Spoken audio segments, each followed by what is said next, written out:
Oke, shalom teman-teman semua. Kembali lagi bersama saya Noel dan juga Mas Bagus di serial pemuritan ya. Di serial pemuritan ini kita akan belajar sama-sama tentang kebenaran firman Tuhan. Tapi sebelum kita akan belajar firman Tuhan, kita akan memujikan satu lagu, teman-teman ya. Biarlah kita semakin disempurnakan, teman-teman, dari waktu ke waktu. Kita semakin menundukkan diri kita, menundukkan keakuan kita sehingga kita dapat dipakai Tuhan untuk menyatakan belas kasihan kepada sesama kita yang butuhkan. Kita pujikan sebuah lagu dari Frankie Siombing, Kau Semakin Bertambah.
Yang mati tertanam dalam bumi, menunggu pecah sebelum bertumbuh.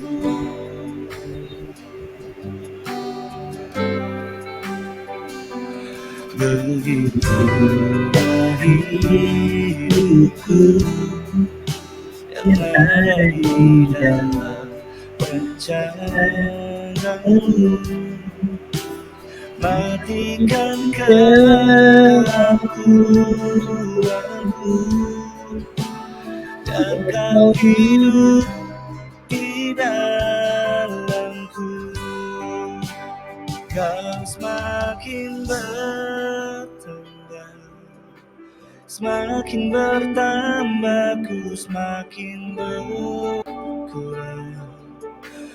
Tenggelam di dalam kemuliaan-Mu, kau semakin bertambah.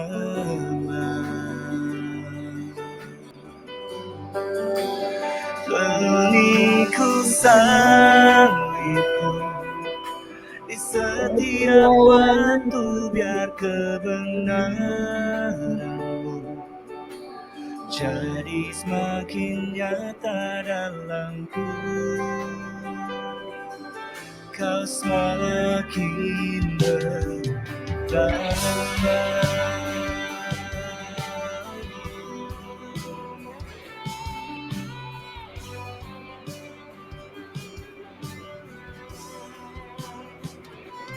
Begitulah hidupku yang ada di dalam rencana-Mu. Matikan kelakuanku, Biar kau hidup, biar kau hidup di dalamku. Kau semakin bertambah, semakin bertambah, ku semakin berkurang. Tenggelam di dalam kemuliaan-Mu, kau semakin bertambah.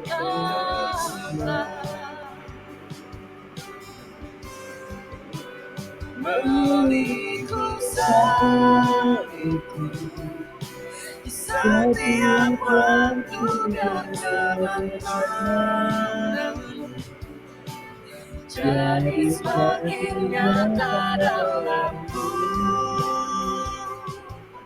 kau semakin bertambah.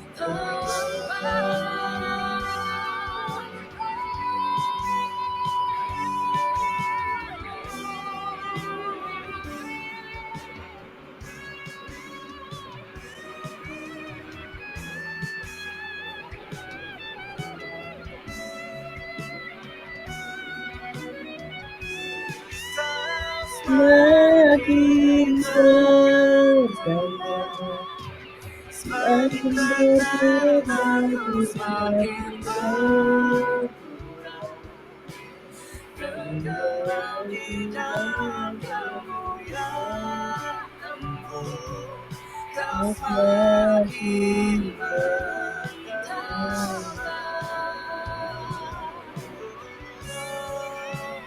Meninggikan sayangku, setiap waktu kebenaran-Mu jadi semakin nyata dalamku. Kau semakin bertambah.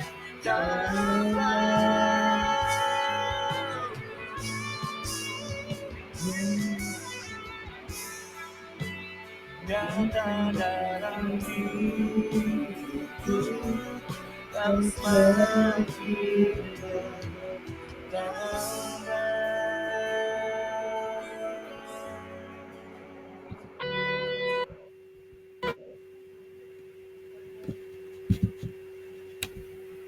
Seperti pujian tadi ya Bapa, kami rindu supaya pribadi putramu Tuhan Yesus Kristus terpancar melalui hidup kami.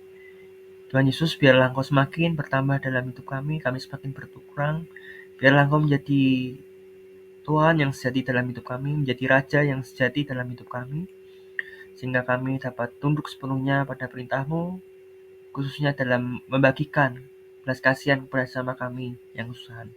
Tolong kami supaya kami dapat menundukkan ego kami, mengalahkan ego kami, demi kami melakukan kehendak-Mu ya Tuhan. Menolong sesama kami yang kesusahan, sehingga Engkau semakin bertambah dalam hidup kami, dan keakuan kami semakin berkurang. Dan situ kebenaran-kebenaran firman menjadi nyata dalam hidup kami, sehingga orang-orang pun sekitar kami dapat mengenal pribadi-Mu melalui hidup kami. Kau menyertai kami dalam pemuritan ini, ya Bapa dalam surga. Roh Kudus, kiranya Kau memberikan kami hikmat, supaya kami dapat memahami apa yang menjadi isi hati-Mu, dapat kami terapkan dalam hidup kami, dan firman itu menjadi nyata dalam hidup kami. Dalam nama Tuhan kami Yesus Kristus, kami sudah berdoa. Amin. Ya, menyapa teman-teman yang mungkin baru menyaksikan gitu ya. Ini serial pemuritan kita, teman-teman. Ini sudah part ketiga gitu ya. Jadi teman-teman yang ingin menonton sebelumnya, part-part sebelumnya itu nggak kalah juga teman-teman. Tapi kalau teman-teman baru menyaksikan kali ini juga nggak apa-apa juga. Nah, kemarin itu kita sudah membahas sampai ke nomor 6 ya. Jadi 6 itu tentang hal-hal apa saja, perkara-perkara apa saja yang cenderung kita lewatkan dari orang-orang yang membutuhkan pertolongan kita.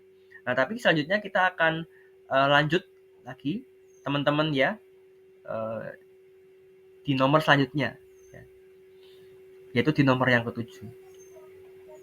Saya akan membacakan ke teman-teman ya pertanyaannya di buku ini. Jelaskan keterlibatan orang Samaria itu dengan orang yang dirampok sejak saat ia melihatnya. Ya.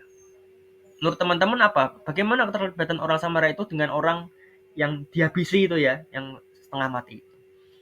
Monggo, silakan kalau dari Mas Bagus, apa yang Mas Bagus lihat dari orang Samaria ini?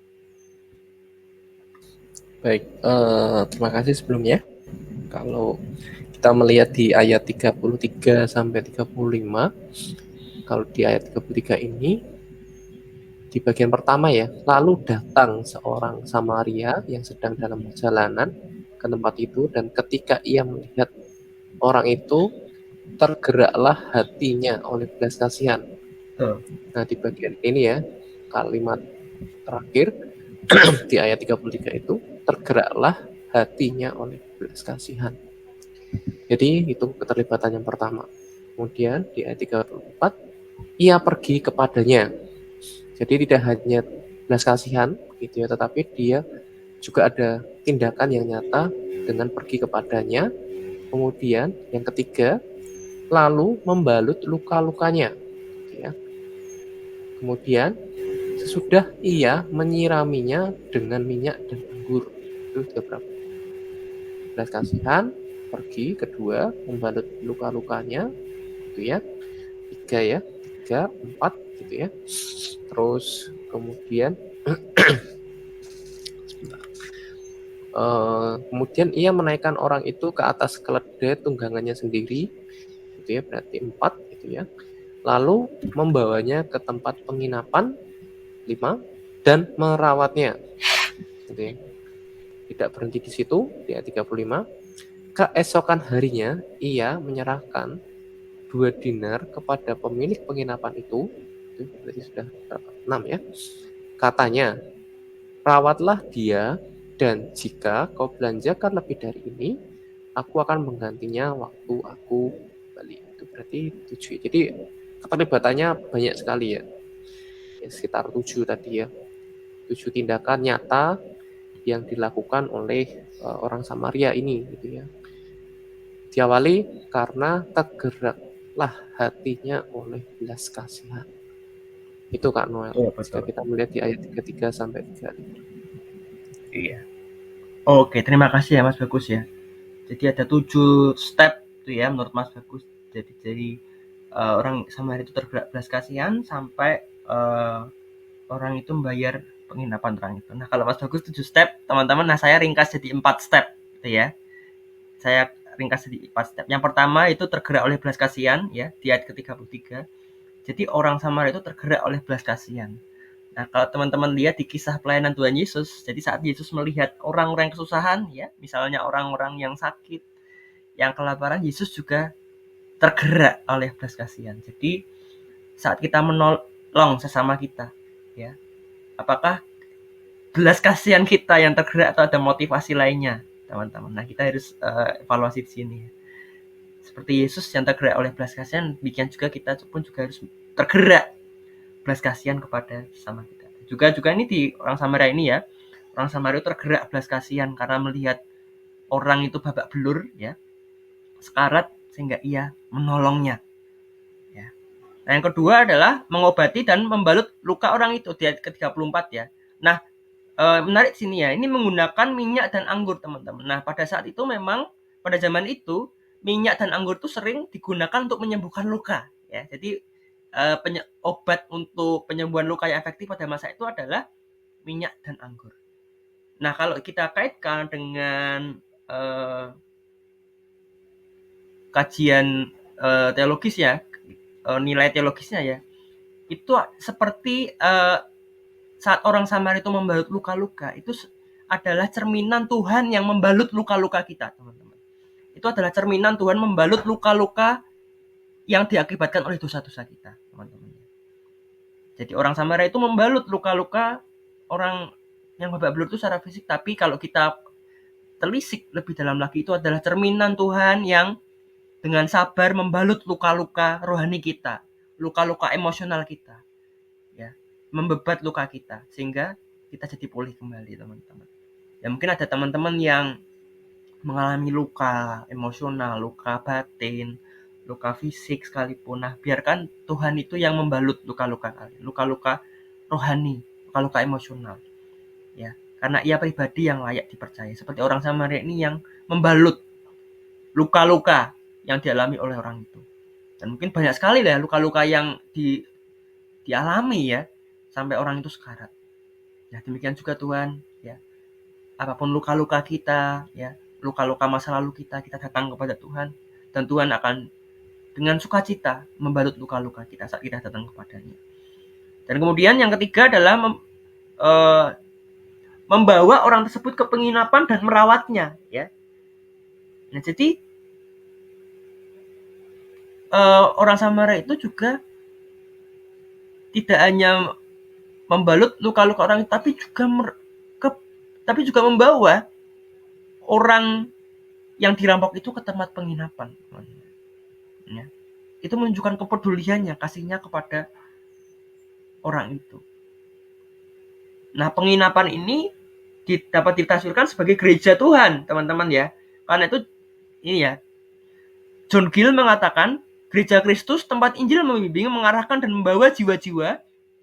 Tempat itu besar dan memiliki cukup ruang untuk sebanyak mungkin orang datang ke sana.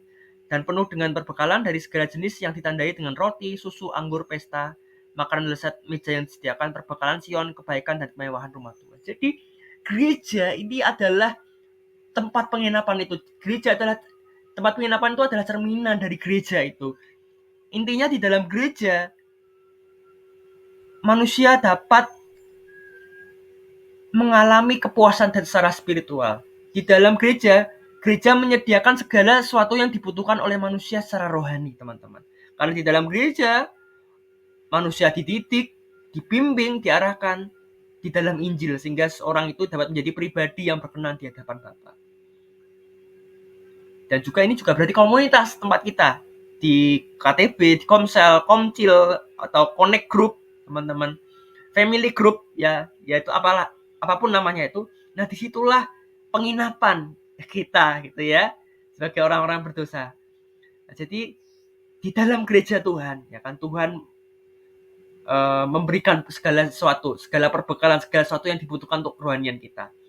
Ya, jadi di dalam gereja, ya teman-teman dapat memperoleh asupan rohani, teman-teman dibimbing, dididik, ya, dibentuk, diajar supaya menjadi murid Kristus yang sejati. Nah, itu adalah gambaran dari penginapan itu. Nah, yang keempat, selanjutnya adalah membayar penginapan orang itu. Nah, orang itu tidak langsung meninggalkan gitu ya, meninggalkan orang yang dirampok itu, tapi juga bertanggung jawab. Jadi setelah tidak hanya di penginapan saja, jadi orang Samaria itu membawanya ke penginapan, kemudian juga merawatnya, ya, membalut luka-lukanya, tapi juga membayar penginapan orang itu. Orang Samaria itu juga bertanggung jawab.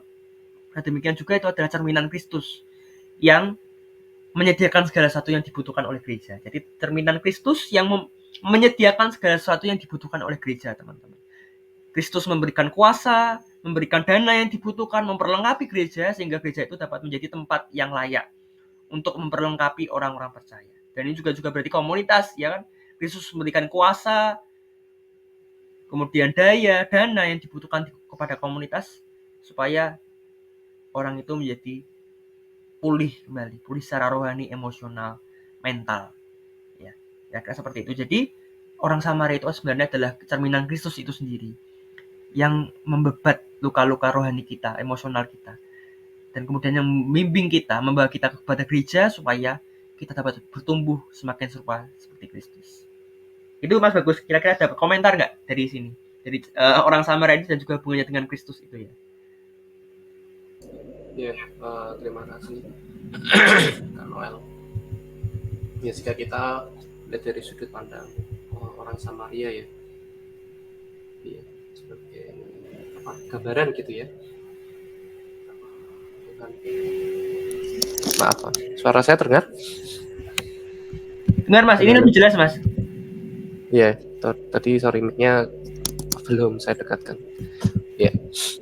Kalau tanggapan saya terkait tadi apa yang disampaikan oleh Kak Noel, betul ya bahwa Allah itu peduli dengan kondisi kehidupan kita gitu ya. Dia tidak membiarkan kita itu mengalami tantangan kehidupan sampai membuat kita itu jatuh tergeletak gitu ya. Dia tidak membuat kita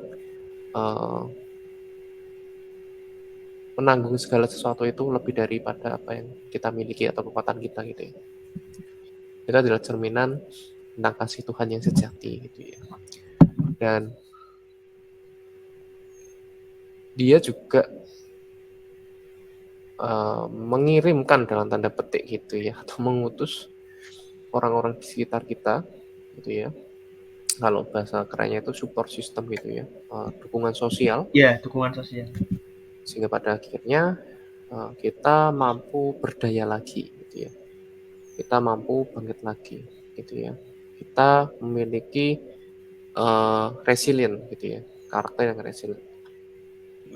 Sehingga pada akhirnya kita bisa berjalan kembali gitu ya, kita bisa berdaya kembali, pada akhirnya hidup kita menjadi lebih optimal gitu ya.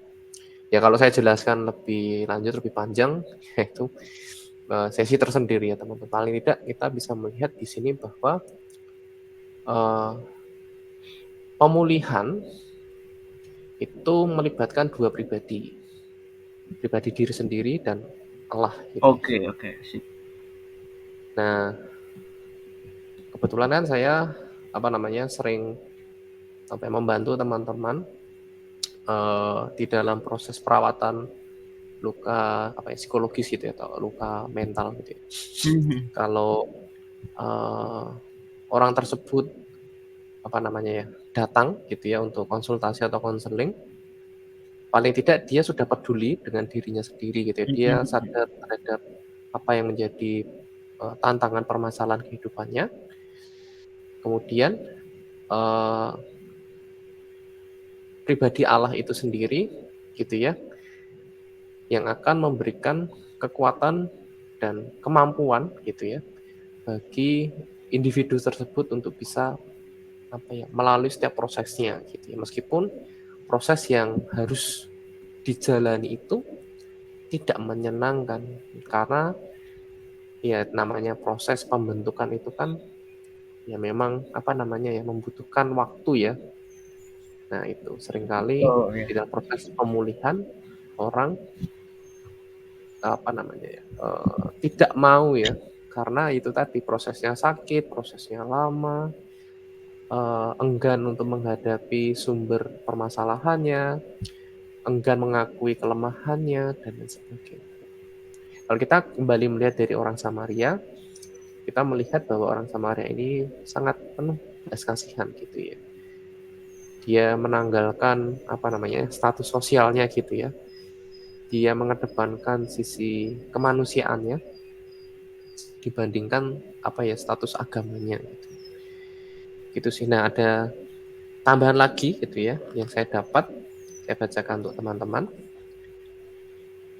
Di sepanjang zaman Perjanjian Baru ada permusuhan yang serius antara orang Yahudi dan orang Samaria. Yang kemarin pertemuan sebelumnya kita sudah sempat bahas. Saya akan bacakan kembali. Orang Yahudi menganggap orang Samaria tidak suci secara ras maupun religius. Orang Samaria hanya menerima 5 kitab pertama dari Perjanjian Lama dengan beberapa perubahan mereka sendiri. Mereka membangun sebuah bait suci tandingan di Gunung Gerizim yang dihancurkan oleh orang Yahudi pada tahun 128 sebelum Masehi. Antara tahun 6 dan 9, orang Samaria menyebarkan tulang belulang di bait suci Yerusalem saat Paskah. Artinya, tulang dianggap najis. Akibat dari ketegangan ini, Yohanes 4 ayat 9 mengatakan, orang Yahudi tidak bergaul dengan orang Samaria. Orang Yahudi akan mengitari daerah Samaria daripada mereka mengambil jalan pintas melalui daerah Samaria. Nah, kita bisa melihat ya, hal-hal ini menolong kita untuk merasakan dampak dari cerita Yesus mengenai orang Samaria yang baik hati ini.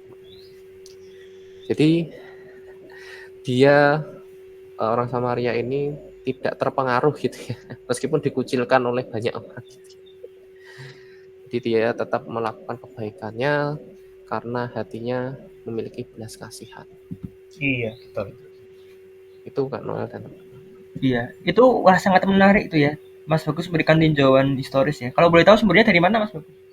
Ini di buku PA ini ada catatannya gitu ya. Oh iya, ada catatannya ya. Oke. Ya menarik ya teman-teman ya. Jadi memang pada saat itu memang terjadi ketegangan rasial. Sehingga orang Samaria dan orang Yahudi bermusuhan yang sudah kita bahas di pertemuan selanjutnya ya. Jadi orang Samaria tidak bergaul dengan orang Yahudi, teman-teman. Nah, kalau misalnya nih Mas Bagus sebagai praktisi gitu ya yang sudah berpengalaman, pernah nggak Mas Bagus menghadapi kasus seperti yang dialami orang Samaria ini ya? Jadi Mas Bagus merawat luka-luka emosional ya, kemudian membimbingnya, mendampinginya sampai dia pulih kembali. Pernah nggak yes cerita gitu, satu kisah aja yang berkesan di hidupnya Mas Bagus gitu?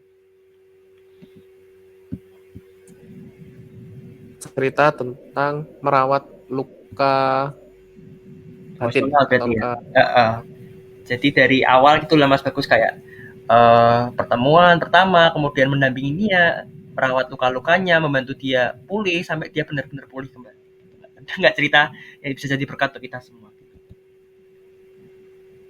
ya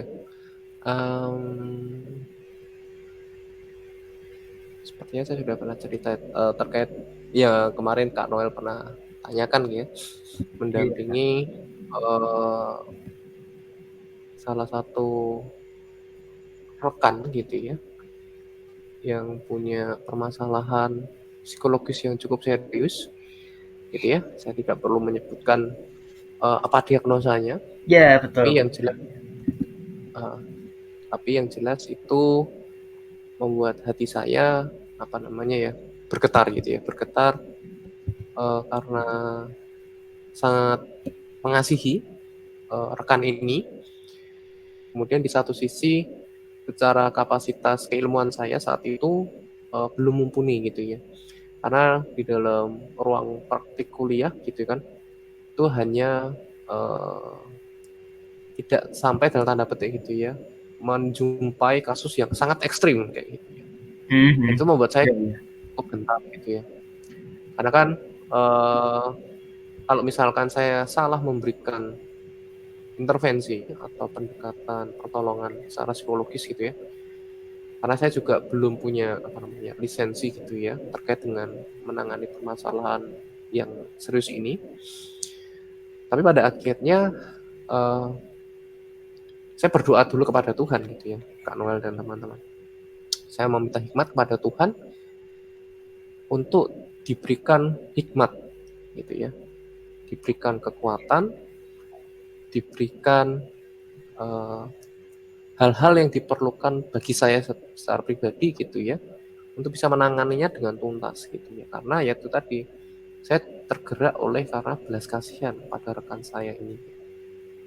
Akhirnya saya baca dulu gitu ya, entah jurnal gitu ya, jurnal-jurnal penelitian, saya baca pendekatan-pendekatan psikologis gitu ya untuk menangani kasus seperti ini, membaca jurnal-jurnal intervensi mana yang tepat gitu ya, apa yang perlu dilakukan, mengingat kembali materi-materi perkuliahan yang sudah didapat gitu ya, kemudian mengingat asesmen yang perlu saya berikan gitu ya, yang tepat sehingga saya bisa menangani lebih lebih komprehensif ya atau secara holistik juga gitu. Nah, singkat cerita itu saya sudah pelajari, kemudian saya melangkah gitu ya untuk datang kayak gitu. Ya memang kondisinya di luar ekspektasi saya gitu ya, ternyata jauh lebih berat daripada apa yang saya pikirkan gitu ya.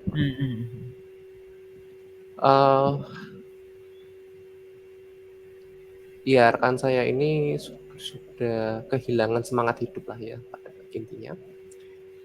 Singkat cerita, ya saya mendengarkan segala permasalahan yang sedang dihadapi, sembari saya mengingat setiap hal yang sudah saya persiapkan sebelumnya, tidak memberikan khotbah-khotbah atau saran-saran yang tidak perlu kayak gitu ya. Paling tidak saya hadir terlebih dahulu di pertolongan pertama saat itu ya, memberikan rekan saya ini kesempatan untuk mengeluarkan isi hatinya yang terpendam, apa yang menjadi pikiran keluh kesahnya gitu ya. Kalau orang Jawa bilang tuh bulet gitu ya, seperti unek-unek gitu ya Mas Agus. Ya betul, mengeluarkan segala unek-uneknya, yaitu kalau mungkin teman-teman datang ke psikolog gitu ya 1 jam gitu ya satu sesinya. Nah itu saya ketika pertemuan pertama itu tidak profesional ya teman-teman, itu Iya oke. tidak profesional. Jadi saya ya datang saja karena melayani gitu ya. Saya tidak hitung-hitungan lah ya tentang uang kayak gitu. Pelayanan lah ya Mas gitu ya hitungannya. Betul, pelayanan ya dari pagi sampai siang atau sore. Jadi cukup lama. Oke. Itu tidak cuma sehari ya teman-teman. Hari itu datang, kemudian hari berikutnya atau enggak 2 hari setelah itu dengan waktu yang sama, jadi durasi yang dari pagi sampai siang gitu atau menjelang sore. Ya seperti itu selama kurang lebih 3 bulan ya atau 5 bulan atau mungkin 6 bulan kayak gitu sih. Dan memang sangat apa namanya ya, menguras pikiran, tenaga, waktu, dan uang gitu ya. Tetapi pada intinya yang bisa saya pelajari adalah itu bukan karena kepandaian saya, itu bukan karena kekuatan saya, tetapi karena saya mengingat gitu ya, kalau teman-teman tadi menyimak, saya berdoa terlebih dahulu teman-teman. Jadi ketika saya menangani pasien atau klien itu saya selalu mengawali di dalam doa. Bukannya sombong atau gimana, tetapi yang bisa membuat mereka pulih itu adalah sebenarnya pribadi Tuhan itu sendiri. Amin. Saya hanya sebagai alatnya Tuhan gitu ya, yang dihadirkan di dalam kehidupan mereka kayak gitu. Ya syukur membuat kehidupan mereka menjadi lebih optimal lagi. Nah kembali lagi kepada cerita rekan saya ini, setelah tadi ya 6 bulan atau beberapa waktu lamanya itu, puji Tuhan keinginan apa atau semangat hidupnya yang tadi ya sudah sangat rendah sekali, itu sudah berangsur terkikis gitu ya. Ya saya minta dia untuk mengingat hobinya gitu ya, mengingat hal-hal baik yang pernah dia capai, kemudian meminta dia untuk belajar terbuka terhadap emosi yang dimiliki, terhadap unek-uneknya dengan keluarga gitu ya, sehingga pada akhirnya itu menjadi satu jalan pemulihan gitu ya. Itu sebagai suatu pendekatan apa ya, kalau saya bilang itu ya kayak terapi pemaafan gitu lah ya. Belajar untuk mengungkapkan gitu ya, mengampuni, memaafkan. Dan ya bersyukur oleh karena kasih karunia Tuhan, rekan saya ini masih ada sampai hari ini dan sering bertemu. Ya kurang lebih seperti itu sih teman-teman. Ya memang kalau tadi yang melihat tentang lagi ya orang Samaria yang berbaik hati ini, ya diawali karena hatinya yang penuh belas kasihan, tetapi juga dibarengi dengan tindakan nyata. Kalau misalkan teman-teman katakanlah punya sahabat gitu ya, atau teman dekat atau teman yang kelihatannya murung gitu ya, diajak ngobrol gitu ya. Diajak ngobrol atau ditemani aja, jadi teman dengarnya kayak gitu ya. Nggak perlu dikasih saran-saran dulu, nggak perlu dikasih nasihat-nasihat dulu, ditanyakan misalkan nih gitu ya, tips ya, kalau misalkan lihat temannya atau sahabatnya murung gitu ya, kok kamu akhir-akhir ini saya lihat murung atau sedih, bener atau tidak kayak gitu kan. Misalkan dia bilang iya kayak gitu kan, oh gitu ya, ya saya juga ikut sedih kalau kamu kelihatan murung beberapa hari ini. Kalau kamu ada unek-unek yang ingin diceritakan, ya ceritakan saja kayak gitu. Kalau teman-teman ingin memberikan saran, baiknya minta izin dulu. Kalau saya di ruang konseling gitu ya, atau di ruang konsultasi, saya akan meminta izin kepada pasien atau klien saya gitu ya. Ketika mereka sudah cerita, kemudian saya akan memberikan tambahan. Jika saya boleh memberikan saran gitu ya, atau pendapat terhadap apa yang sudah diceritakan, apakah berkenan untuk saya sampaikan? Nah, kalau misalkan yang bersangkutan berkenan, ya sudah saya akan berikan kayak gitu. Kalau tidak berkenan ya sudah, ya hanya menjadi teman dengarnya saja kayak gitu. Kalau enggak di bagian awal, ya silakan kamu mau cerita apa saja kayak gitu kan. Atau ini, kamu mau cerita kepada saya atau nanti kamu juga ingin mendapatkan saran dari saya kayak gitu. Jadi ada beberapa opsi kayak Ya, saya masih ingat gitu ya, Kak Noel dan teman-teman, tentang pendekatan ini ya dari dosen saya. Ya ibarat orang yang sedang naik sepeda gitu ya, dia mengayuh dengan cukup cepat, kemudian direm mendadak gitu ya, kan pasti akan jatuh gitu ya. Betul. Kalau kalau bahasa Jawanya kan jungle gitu ya, Iya, iya. terpelanting. Nah ibaratnya kan dia sudah meluap-luap emosinya ya, kekecewaannya, kemarahannya, kesedihannya itu kan terekspresi penuh gitu ya. Kemudian kita berikan saran-saran yang itu tidak perlu baginya. Iya. Kemudian, kok aku malah diceramahi, kok aku malah ini ya, kok aku malah tidak aman ya, kok merasa seperti dihakimi ya. Ya memang ada beberapa orang yang memang terdengar, apa ya, bukan terdengar ya, ingin memberikan gitu ya, karena tergerak hatinya oleh belas kasihan itu. Nah, tapi ini pendekatannya yang berbeda ya teman-teman. Nah itu sih, kalau dosen saya mengajari didengarkan saja Betul, betul, dulu, betul. membuat dia lega, ya sudah itu sih, membuat kita hadir di hidupnya. Itu Noel dan Iya, teman-teman yang lain. iya, iya, luar biasa ya. Luar biasa kesaksiannya Mas Bagus yang menolong temannya. Ia hadir di pertemuan pertama, jadi Mas Bagus mulai untuk menolongnya di pertemuan pertama dan juga mendampinginya dalam proses pemulihannya, merawat luka-lukanya bersama dengan pimpinan Tuhan, dan akhirnya temannya Mas Bagus ini bisa pulih kembali.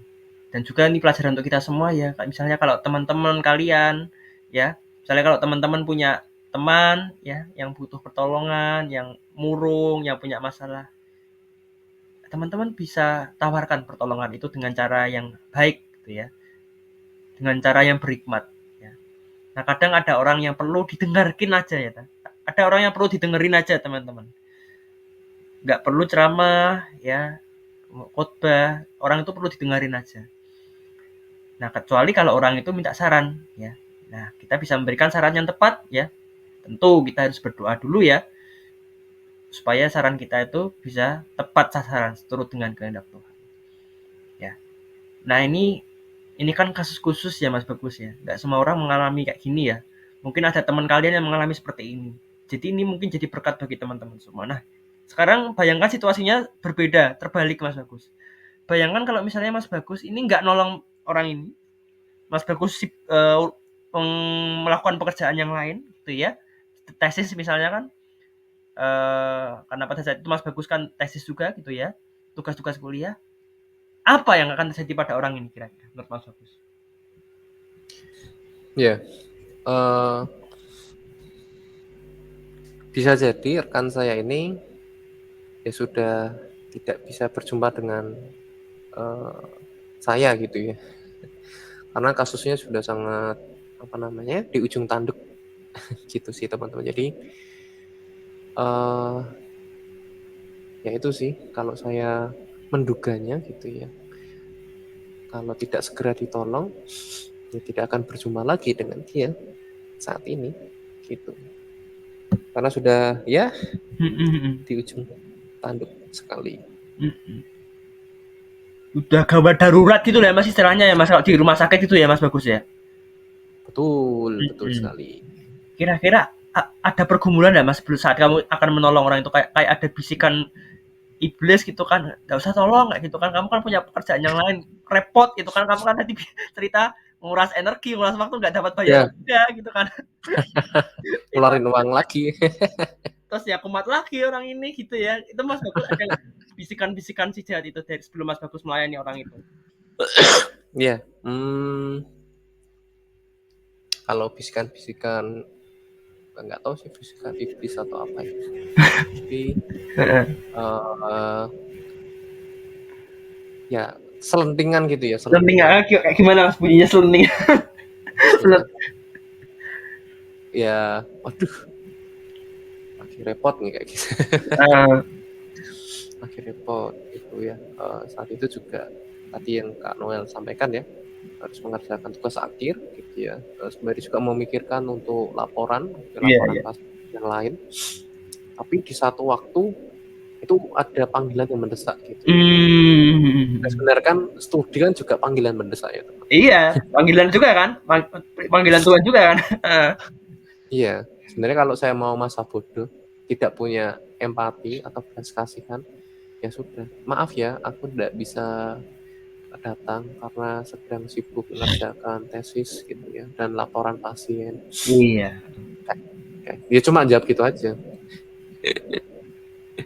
Ya itu sih, selentingan atau pikiran-pikiran jahat gitu ya. Gimana Mas pikiran-pikiran yang bunyi itu kira-kira gimana ya Mas Bagus ingat? Kurang jelas seperti apa, tapi intinya kamu kan tidak pernah nangani kasus seperti ini. Iya. Daripada kamu salah langkah, mending tidak usah ambil. Kamu cari alasan yang lain. Serahkan ke profesional gitu ya Mas dengan kata lain ya. Iya, betul. Serahkan ke yang ahlinya. Kamu ngerjain yang lain saja. Toh dia juga bukan jadi tanggung jawabmu. Nah, itu. Dia masih ada orang tua, ada keluarga. Itu kan tanggung jawab dari orang tua dan keluarga mereka. Ya sudah, itu jadi permasalahan mereka. Itu yang muncul ya.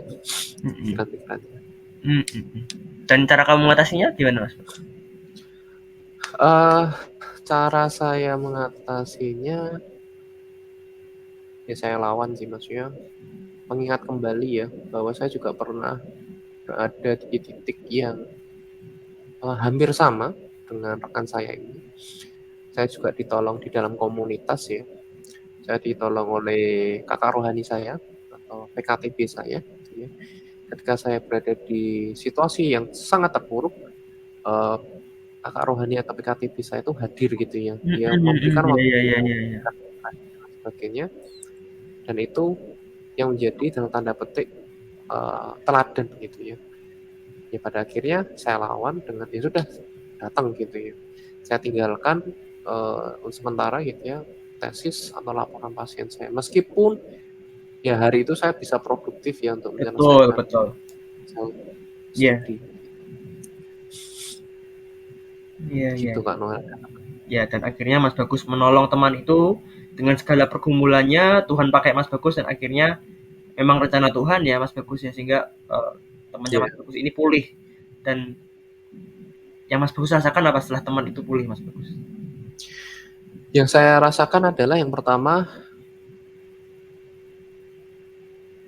wah ternyata ini maksud Tuhan saya berada di sini. Maksudnya di sini itu menjawab panggilan Tuhan menjadi psikolog klinis. Itu saya merasa melihat karya Tuhan itu bekerja. Betul. Tadi saya sampaikan ya, itu bukan karena kepandaian saya, bukan karena kekayaan atau kekuatan yang saya miliki, tetapi itu karena kasih karunia Tuhan yang bekerja, yang menumbuhkan pemulihan di dalam pribadi rekan saya ini kayak gitu kan. Dan itu saya merasa sangat bersuka cita ya, meskipun ya saya tahu ya permasalahan psikologis yang dialami oleh rekan saya ini pasti akan kambuhan gitu ya, tetapi saya itu serahkan kepada Allah saja yang memimpin di dalam setiap proses pemulihannya dari hari lepas hari. Seperti itu Kak Noel. Iya betul, dan itu meneguhkan panggilan Mas Bagus ya sebagai psikolog klinis ya, dengan kasus, dengan mempersiapkan Mas Bagus itu ya untuk kesempatan di depan itu ya, untuk menangani suicide ya, kasus orang yang akan bunuh diri ya. Iya. Oh ya, tambahan minta maaf Noel, Kak Noel. Ngomong tadi saya ingat. Jadi ada bagian di mana saya itu merasa gagal gitu ya. Gagal kenapa? Ketika rekan saya ini kambuh, punya ide untuk suicide ya, atau BD gitu ya. Iya betul. Atau sebelum punya pemikiran itu, saya merasa gagal misalkan dia memberikan pesan gitu ya, bahwa dia ingin melakukan gitu kan. Wah, kayak gimana Mas? Pesannya kayak gimana Mas? Kalau boleh cerita gitu teman-teman. Pesannya? Ya pesannya. Oh pesan ya. Pesan dari rekan ini ya. Iya. Pesannya gini, melalui pesan WhatsApp gitu. Mas, sepertinya saya sudah lelah. Sudah sangat lelah, tidak berharga. Ingin menyelesaikan ini semua. Menyelesaikan hidup ya maksudnya, hidupnya. Ya, betul, menyelesaikan. Wah, langsung kepikiran kayak gitu kan. Nanti kalau beneran pasti prosesnya sangat panjang gitu ya. Saya akan dipanggil lah ke pihak kepolisian lah, ini dan itu kayak gitu kan. Saya merasa gagal, tidak bisa mencegah gitu ya, merasa sangat bersalah sekali kayak gitu kan.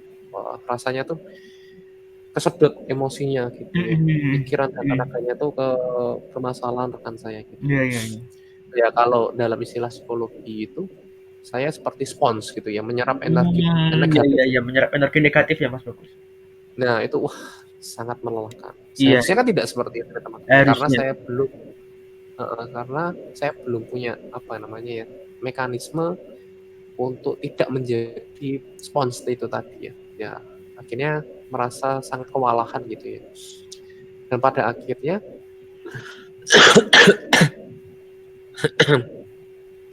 saya menyerahkan kepada Tuhan gitu ya teman-teman.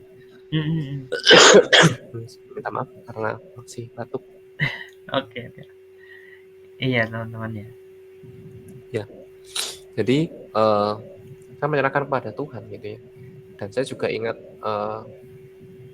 dosen gitu ya, dosen yang memberikan mata kuliah psikoterapi gitu ya, psikoterapi dan konseling gitu ya, yang sudah lanjut, kan usianya lanjut tapi tingkatannya lebih advance gitu ya. Senior gitu ya.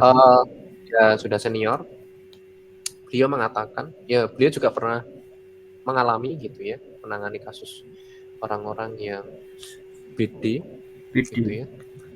Ya, terus punya permasalahan yang sama dengan saya gitu ya, yang tadi dosen saya memberikan nasihat kepada kami para mahasiswa bahwa keputusan dia untuk mengakhiri hidup itu adalah keputusan dia. Jadi konselor atau psikolog itu tidak bertanggung jawab sebenarnya, karena dia yang mengakhiri. Karena kita sudah memberikan penanganan atau intervensi seoptimal mungkin. Iya, iya, iya. Jadi jangan menyalahkan diri berlebihan. Itu karena keputusan yang pasien atau klien lakukan. Kayak gitu.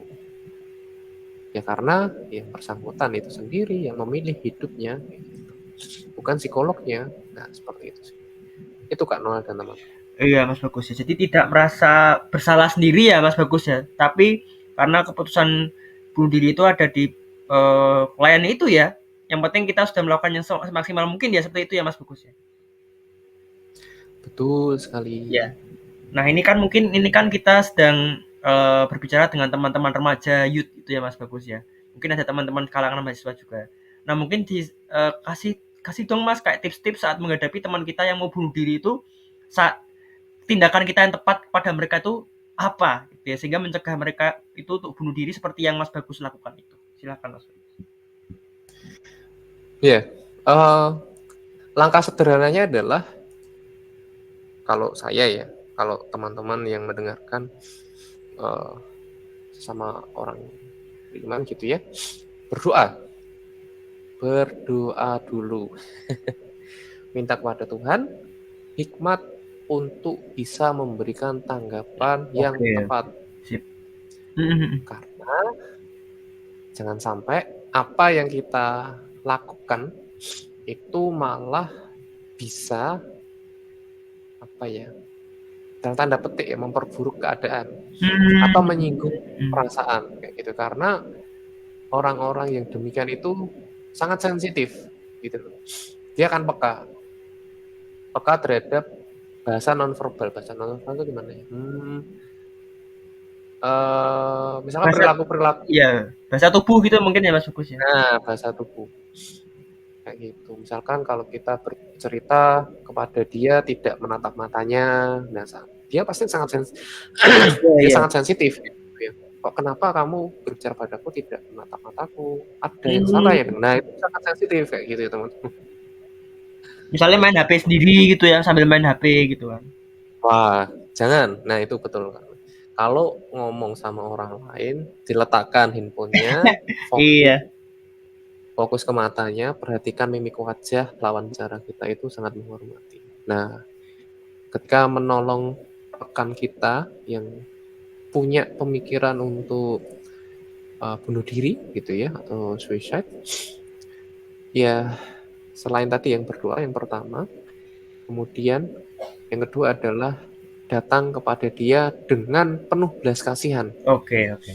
Ya. Tidak hanya kepo ya. Maksudnya kepo itu, kamu kenapa sih akhir-akhir ini murung? Wah, Wah, cuma ditanya menyinggung itu ya, kok. menyinggung perasaan ya Mas gitu ya bisa jadi. Nah, itu sebaiknya dihindari. Iya. Ya mungkin kita kurang terlatih ya untuk mengasah apa namanya ya, kata-kata atau kalimat yang tepat gitu ya. Maksud hati kita itu peduli gitu ya. Ya Saya padahal paham. maksudnya peduli ya sebenarnya Mas Bagus ya. Nah, betul. Jadi kita perlu memikirkan satu kata atau kalimat yang dimana intinya itu kita ingin tahu kondisi yang sedang terjadi di Oke. pendengaran kita. Yang tadi saya sampaikan gitu ya. Misalkan ada si A gitu ya, lagi murung gitu ya. Biasanya kan ceria si A, tapi beberapa hari gitu ya, misalkan dalam 2 minggu gitu ya. Dalam 2 minggu kelihatan murung kayak gitu ya, pendiam gitu ya, pendiam gitu ya. Kalau apa namanya, aktivitas yang biasanya itu dia tidak bersemangat kayak gitu ya.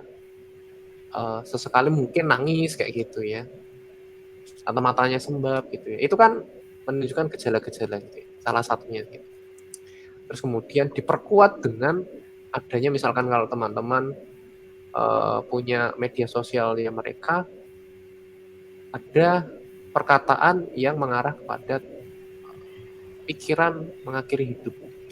Oke. Contohnya Nah, kayak itu gimana Mas? Maksudnya konkretnya supaya teman-teman juga tahu kayak di contoh kata-katanya gitu loh Mas di sosial media atau secara langsung kayak gimana?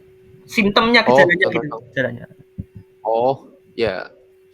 Misalkan dia curhat gitu ya, entah curhatnya panjang, kemudian sepertinya aku kalau meninggalkan dunia ini tidak apa-apa deh. Tidak ada orang yang menangisiku atau Mm-mm. mungkin orang lain akan bahagia gitu ya. Dan lain sebagainya. Intinya seperti itu ya. Itu menjadi satu alarm yang apa ya? Yang tinggi ya bagi kita, teman-teman di sekitarnya untuk menolong kayak gitu ya.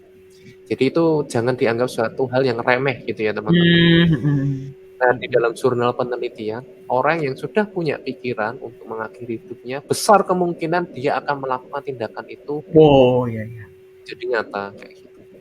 Itu sudah ada penelitiannya. Maka dari itu kita sebagai teman-temannya harus segera menolong. Gitu ya. Nah, kemudian kita bisa mendekati dia dengan penuh belas kasihan gitu ya. Misalkan nih, tadi ya lihat postingan, terus kita bisa bawa postingan itu bukan langsung disodorkan ya, tetapi paling enggak gini, akhir-akhir ini gitu ya, misalkan gitu ya dalam konteks, misalkan waktu istirahat gitu ya, istirahat sekolah ataupun pulang sekolah kayak gitu ya, ditemui kayak gitu ya, secara empat mata kayak gitu ya. Akhir-akhir ini aku lihat gitu ya, kamu kok murung kayak gitu, sedih. Sebenarnya apa yang sedang terjadi? Aku lihat postingan kamu di ini media sosial ini seperti ini. Sebenarnya apa yang sedang kamu alami? Kalau misalkan dia tidak mau cerita, tidak apa-apa sebenarnya teman-teman. Tetapi kita sebagai teman yang baik, kita sebagai sahabat bilang seperti ini. Oke, saya menghargai, misalkan, oke, tidak apa-apa, aku menghargai perasaanmu, aku menghargai ruang privasimu. Akan tetapi, aku peduli dan mengasihi kamu. Jika kamu ingin bercerita tentang permasalahan yang kamu alami saat ini, aku masih ada di sini. Menjadi teman yang siap untuk mendengarkan segala keluh kesahmu. Hubungi aku kalau kamu sudah siap untuk bercerita. Sudah, sampai di situ dulu. Paling tidak membuat dia ada harapan kepada si A gitu ya, untuk melihat bahwa dunia itu tidak jahat gitu ya. Karena ya beberapa pasien atau klien yang saya tangani gitu ya, ada kasus yang suicide, dia menganggap orang lain di sekitar dia itu jahat, tidak peduli. Padahal enggak ya Mas ya. Betul. Nah, itu kompleks ya, jadi saya tidak jelaskan lebih rinci, tapi paling tidak kita sebagai sahabat, sebagai teman, memberikan harapan bahwa kita hadir di dalam hidupnya, siap untuk mendengarkan keluh kesahnya. Nah, ketika kita sudah menyanggupi, ya kita harus siap kapan saja dihubungi. 24 jam ya, Mas Agus ya. Ya, siap direpotkan. Iya. Seperti itu, Kak Noel. Ya, menyenangkan bukan? Ngeri-ngeri sedap gitu ya bahasanya anak Gen Z sekarang. Nah, betul, ngeri-ngeri sedap cuy. Gitu. Oke, Mas Agus. Kemudian step selanjutnya apa, Mas? Nah, step selanjutnya kalau misalkan tadi ya si bersangkutan kurang berkenan bercerita saat itu, kalau ada skenario yang kedua, kalau misalkan dia langsung bercerita, ya sudah kita dengarkan dengan penuh perhatian gitu ya. Istilah kerennya itu mendengar aktif gitu ya. Jelaskan, Mas, jelaskan mendengar aktif gitu ya. Jadi mendengarkan aktif itu tidak hanya sekedar mendengar ya, teman-teman. Jadi saya punya istilah, semua orang bisa mendengar, bukan semua orang, beberapa orang gitu ya, tidak ya. Beberapa orang bisa mendengar gitu ya, tetapi tidak semua orang bisa mendengarkan. Jadi kalau mendengarkan itu membutuhkan konsentrasi gitu ya. Setiap apa yang disampaikan dari lawan bicara gitu ya, dari nuansa perasaan yang timbul, ekspresi wajahnya, itu mendengarkan secara aktif. Gitu ya. Kemudian ada perasaan empati dalamnya. Misalkan tadi perasaan-perasaan sedih, terus kita sampaikan gitu ya, kita berikan suatu suatu bentuk mungkin kesimpulan gitu ya. Oh, ternyata apa yang kamu ceritakan itu tadi berat ya, dan aku merasa sangat sedih jika berada di posisimu. Tidak semua orang bisa sama seperti kamu, tetapi kalau saya bisa melihat gitu ya, saya bisa memahami bahwa kamu kuat loh, kamu bisa bertahan sampai di titik ini. Memberikan apresiasi juga gitu ya, Mas Bagus ya. Ya, memberikan apresiasi, ya afirmasi positif kayak gitu. Kalau teman-teman ingin menolong dia lebih lanjut, bisa diarahkan kepada profesional. Betul. Kalau teman-teman sudah sangat kewalahan gitu ya, itu teman-teman juga harus juga melihat kapasitas yang teman-teman miliki kayak gitu. Kalau sudah sangat mengkhawatirkan, segera minta dia untuk bisa datang ke profesional. Betul. Kalau enggak ya ke guru BK, guru bimbingan konseling ya. Iya. Kayak gitu. Tapi dengan catatan ya harapannya itu ceritanya tidak kemana-mana gitu. Ya saya paham lah, guru BK di sekolah-sekolah paham tentang kode etik. Betul. Gitu. Ya, kemudian step selanjutnya, Mas, step akhir mungkin ya untuk perjalanan ke pemulihan itu yang bisa Mas Bagus sampaikan. Iya, step akhirnya adalah tetap berdoa ya. Oke, tetap berdoa ya. Oke. Tetap berdoa. Kenapa? Ya biarkan Tuhan yang memberikan pemulihan seutuhnya. Amin. Jadi kita tidak bisa mengklaim itu hasil usaha kita. Ya, kalau aku punya pemikiran seperti itu. Misalkan rekan saya tadi ya, wah ini karena aku, enggak, saya tidak bisa berkata seperti itu. Dosa besar. Ya saya hanya sebagai alatnya Tuhan. Saya punya belief gitu ya. Ya saya rekan sekerjanya Tuhan. Ya dia yang memberikan pemulihan. Ya sudah, itu kerjanya Allah ya. Saya tidak bisa mengklaim ini karena intervensi yang saya lakukan, karena dia bisa pulih si A, si B, si C, dia pernah saya tangani, akhirnya dia bisa sembuh, bisa pulih kayak gitu kan. Nah, saya tidak bisa mengklaim itu, teman. Gitu. Itu sih, belajar untuk rendah hati ya, teman-teman. Belajar untuk menyerahkan setiap proses pemulihan itu kepada Tuhan. Ya itu tadi ya, langkah terakhir tetap berdoa. Gitu ya. Itu sih Kak Noel dan teman-teman. Iya, luar biasa ya teman-teman ya. Jadi ini bisa menjadi berkat ya untuk teman-teman. Kalau teman-teman punya anggota keluarga, teman kalian, atau murid-murid ya, murid-murid di Komsel, di KTB, kelompok kecil yang punya pemikiran bunuh diri ya, teman-teman tahu apa yang harus teman-teman lakukan. Karena jika teman-teman sudah berada di situasi itu, berarti Tuhan mempercayakan orang-orang sekitar kalian itu supaya kalian tolong. Jadi kalian menjadi orang Samaria bagi mereka. Dan betapa indahnya kalau apa yang kita lakukan itu seturut dengan kehendak Bapa. Jadi makanya Mas Bagus menekankan ya, dari awal sampai akhir tetap berdoa. Jadi supaya segala sesuatu yang kita putuskan, segala sesuatu yang kita lakukan untuk orang-orang yang mengalami luka emosional ya, nggak cuma bunuh diri aja, mungkin trauma ya, kemudian mengalami broken home, atau mungkin yang mengalami masalah spiritual juga gitu ya, tidak percaya sama Tuhan, agnostik, ateis ya, ya serahkan sama Tuhan, mau pimpinan Tuhan ya, biar Tuhan itulah yang bekerja ya melalui kalian ya, dan juga Tuhan yang bekerja juga melalui orang itu dan juga orang-orang sekitar kita. Jadi kita harus bekerja sama, teman-teman ya. Dan Mas Bagus sendiri pun juga bekerja sama juga ya, dengan orang tua, kemudian dengan rekan gereja dari temannya Mas Bagus ini, dan juga orang-orang lainnya ya, supaya untuk pemulihan. Jadi kita nggak bisa bekerja sendiri, kita perlu orang lain gitu ya untuk melakukan kehendak Tuhan. Oke, tidak terasa sudah 1 jam teman-teman ya. Kita berdiskusi gitu ya tentang perikop orang Samaria yang baik hati ya. Ya, mari kita meneladani ya Kristus itu sebagai orang Samaria yang baik hati, yang rela turun ke dunia untuk membebat luka-luka kita, untuk menyembuhkan luka-luka kita itu, sehingga kita bisa menjadi pulih ya, secara spiritual, secara mental ya, secara fisik juga ya, sehingga kita bisa menjadi pribadi yang baru, teman-teman. Jadi kalau ada teman-teman yang luka secara emosional, mengalami trauma, broken home ya, atau mungkin punya pemikiran bunuh diri, datanglah kepada Tuhan. Datanglah ke komunitas, teman-teman. Teman-teman nggak bisa sendiri. Teman-teman perlu Tuhan. Teman-teman perlu komunitas supaya teman-teman dapat dipulihkan. Ya, atau teman-teman yang mengalami masalah spiritual mungkin.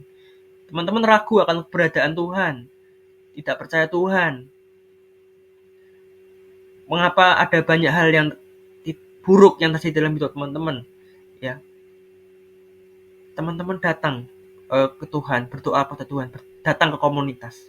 Nah, situ teman-teman akan mendapat jawaban. Dan kalau teman-teman ingin tahu fakta menariknya, segala jawaban dari pertanyaan kalian itu kalian bisa mendapatkannya di dalam Alkitab. Segala pertanyaan teman-teman akan mendapatkannya di dalam Alkitab, teman-teman ya, dalam firman Tuhan itu. Ya, kira seperti itu untuk pertemuan kita kali ini ya. Untuk menutup pertemuan kali ini, dimohon dengan kasih Mas Bagus bisa menutup dalam doa. Yuk, mari kita bersatu di dalam doa. Mari teman-teman kita. Kami kembali mengucap syukur kepada-Mu ya Tuhan, karena berkati karunia yang sudah kuberikan di dalam setiap kehidupan kami. Kalau pribadi yang sungguh peduli terhadap sukacita kami miliki. Engkau mau setiap batin kami, luka emosional yang kami miliki, atau hal lainnya yang sungguh Engkau mau datang dalam setiap proses itu. Ampuni kami ya Tuhan, yang seringkali tidak percaya atau melakukan di dalam setiap proses pemulihan itu di dalam tangan. Ampuni kami yang tidak percaya bahwa Engkau hadir. Bahkan kami menghujat Engkau. Ketika kami berada di dalam titik terendah kami, ajar kami untuk senantiasa mengingat tentang kasih pengorbanan yang sudah Engkau berikan kepada kami terlebih dahulu. Engkaulah Allah yang sanggup, Engkaulah Allah yang lebih besar daripada segala permasalahan yang kami miliki. Engkaulah Allah yang tidak akan menegakkan kehidupan kami. Engkaulah Allah yang akan memberikan proses pemulihan itu dan mampu menyelesaikannya dengan tuntas. Sehingga pada akhirnya, dalam setiap hal-hal tantangan yang kami hadapi, itu kami bisa melihat dengan jelas tentang sifat yang bisa kami pelajari akan Engkau. Ajar kami ya Tuhan ketika menghadapi setiap permasalahan yang kami miliki, apa karakter yang hendak Engkau nyatakan pada kami untuk bisa kami pelajari. Itu adalah hal yang sejati yang bisa kami pahami tentang kasih-Mu ya Tuhan. Berikan kami juga hikmat untuk memiliki hati yang penuh belas kasihan, yang sama seperti orang Samaria yang baik hati ini ya Tuhan. Berikan kami kekuatan, berikan kami hal-hal yang diperlukan untuk menolong orang-orang di sekitar kami yang membutuhkan pertolongan. Kami percaya kalau Allah yang sudah mempersiapkan pada kami sedemikian rupa, sehingga pada akhirnya ketika ada orang-orang di sekitar kami yang membutuhkan pertolongan, kami sudah siap. Ajar kami juga untuk tetap rendah hati terhadap apa yang sudah kami lakukan kepada mereka, sehingga pada akhirnya itu memuliakan nama-Mu saja. Kami dapat melihat bahwa penyertaan Tuhan selalu bekerja di dalam setiap apa yang boleh kami kerjakan. Kami bersuka cita oleh karena Engkau hadir dalam setiap hal yang boleh kami kerjakan dan lakukan. Itu tidak dapat kami sombongkan. Kami juga mohon ampun apabila di dalam selama kami belajar dan berdiskusi bersama di dalam pemuridan hari ini, kiranya Engkaulah yang melayakan kami kembali dan izinkan kami untuk bisa kembali bersama-sama belajar di pertemuan berikutnya. Sebentar lagi kami akan mengakhiri dan melakukan aktivitas kami selanjutnya. Kami serahkan kehidupan kami berikutnya ke dalam tangan-Mu. Hanya di dalam nama Tuhan Yesus Kristus kami telah berdoa dan bersyukur kepada-Mu. Amin. Amin. Terima kasih Mas Bagus. Terima kasih teman-teman semua yang sudah setia mendengarkan serial pemuritan part ketiga ini ya. Nah, nantikan di serial pemuritan di episode selanjutnya. Terima kasih teman-teman, Tuhan Yesus memberkati kita semua. Terima kasih.